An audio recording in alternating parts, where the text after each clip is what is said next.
নমস্কার বন্ধুগণ, welcome to তনুমেন্সি blog. তো আজকের মেইন ব্লগটা হচ্ছে, দেখো আমি কিভাবে একটা গোঁদের লাড্ডু তৈরি করব। তো প্রথমে আমি যেটা দেখালাম সেটা হচ্ছে গোঁদ। গোঁদ মানে হচ্ছে একটা গাছের রজন বা আঠা।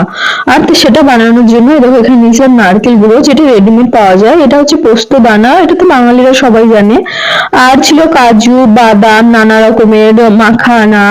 আর এগুলোকে সবকিছুকে কিভাবে আমি কি তৈরি করলাম না, সেগুলো যদি পুরো ডিটেলস এ পেতে চাও তাহলে তোমরা এখানে কমেন্ট করো কমেন্ট বক্সে, তাহলে কিন্তু ফুল ভিডিওটা আমি দেবো।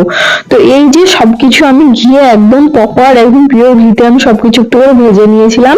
আর এই যে দেখো আমার লাড্ডুটা রেডি হয়ে গেছে, কিন্তু তার সাথে সাথে আমার রান্নাঘরটা পুরো হয়ে গেছে একদম নোংরা।